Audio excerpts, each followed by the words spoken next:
Hello, welcome to Stockholm, Sweden. Together, we'll take a tour, well, at least a virtual tour of Sweden's majestic capital. Stockholm is Sweden's largest city and is located in southeast Sweden. It is located at the end of the Stockholm archipelago, which includes thousands of peaceful islands.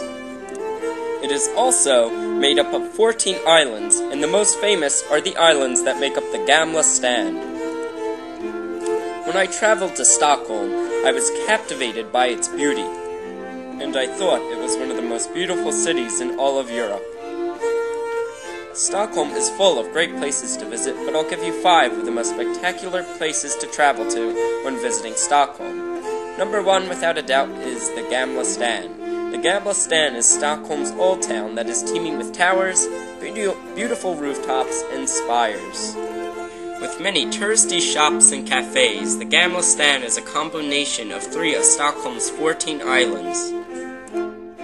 The Gamla Stan is also home to some of the most significant events in Sweden's history. On the Stadsholmen, the biggest of the 3 Gamla Stan islands, is where the city of Stockholm started to develop. From the 14th to the 17th century, it was made into a major trade center by German merchants. On this island, the merchants built warehouses, houses, and churches. The Royal Palace is one of the most popular sites in the Gamla Stan, which was constructed when Stockholm was a powerful European nation. It wasn't until 1980 when the 2 other Gamla Stan islands were considered part of the 3 Gamla Stan islands. Sites on the island included squares, Riddarholmen Church, and the Storkyrkan Cathedral. We head to our second place to visit that sits on the Gamla Stan itself, the famous square of Stortorget. Stortorget is the central square of the Gamla Stan. It has been a famous square and it has been thriving since the Middle Ages. One of the square's most picturesque buildings is the Borghuset. It was built under King Gustav III and was at one time Stockholm City Hall, but now it is home to Stockholm's Nobel Museum.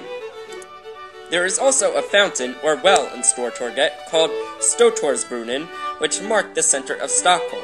One of the biggest events in Sweden's history took place on Stortorget, called the Stockholm Bloodbath. When a Danish king took over the square, he organized a banquet on the square and invited every Swedish dignitary at the time to the banquet. At the ending of the banquet, 82 guests were still unhappy about the Danish king's rule. They were arrested and beheaded. This caused a Swedish rebellion against the Danish rule. 3 years after the rebellion, the Swedes took back Stockholm. My third place to visit would be the Vasa Museum, with its famous ship, the Vasa, which was the world's biggest warship at the time of construction. The Vasa was constructed in 1625 under King Gustav II. He wanted to build 4 warships, and the Vasa was asked to be constructed first. The ship was built in less than 3 years by approximately 300 men. The Vasa, however, is most notorious for when it sunk on August 10, 1628. There was a large crowd waiting to see the Vasa depart. Shortly after it left the dock, the ship proved to be too heavy. It only got 1,300 meters when it plunged into the water. 30 soldiers lost their lives in the catastrophe. The story of how the great Vasa ship made it to the museum is very impressive as well.